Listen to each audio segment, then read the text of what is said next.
of schedule because the three candidates have been so genteel with one another.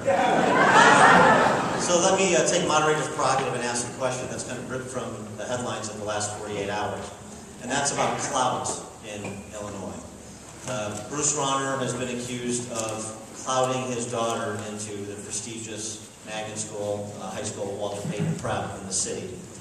Essentially accessing through his wealth and political connections, resources to aid his daughter that other people couldn't access.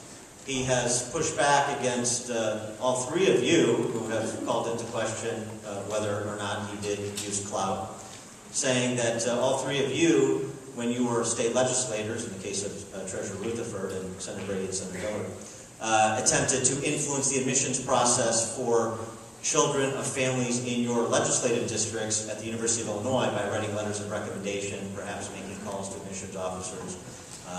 So Rauner has suggested that you have used clout as well.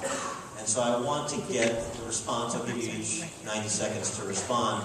This whole idea of one set of rules for the politically connected and the wealthy, and another set of rules for everyone else as it manifests in admissions to prestigious high schools or to the University of Illinois. And I'll start with Treasurer Rutherford. I'd be delighted to go first because I remember when that whole thing came down, I couldn't believe Mr. Rauner even brought it up. And the fact that I was a state legislator and I would have some individuals in my district say I've applied at this university and I've not heard the status. I picked up the phone and called and said, what's the status for X person? And let them go ahead and communicate. No, I did not go out there and try to cloud any of my family members into any university.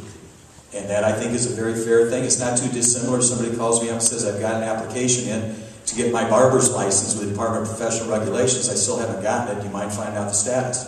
That's the kind of thing I think the legislator does. Senator Miller. Senator Brady, excuse me. Yeah, I think it's a ridiculous analogy. I mean, I can't tell you how many people have called my office and asked if we can help them find out the status of their FYD card.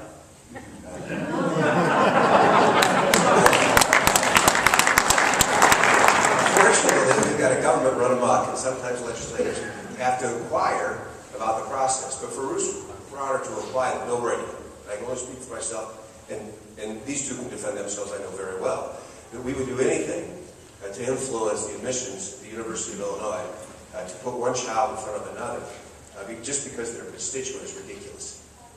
But the fact of the matter is, I think his not understanding that just because of his position, and let me backtrack. The sad thing about this is a young lady gets dragged into it. That's the sad thing.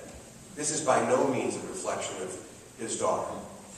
And that is the sad thing. Greg Klein started this. He did the research at Crane Chicago Business. We don't mean to bring that into it.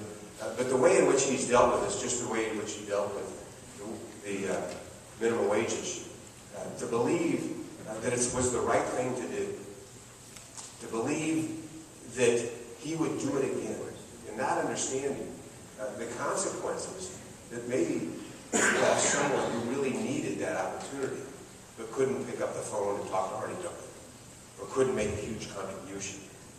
The difference in not understanding the difference to me is the high variance. Thank you. Senator Bill. They are apples to oranges comparisons, as the treasurer pointed out.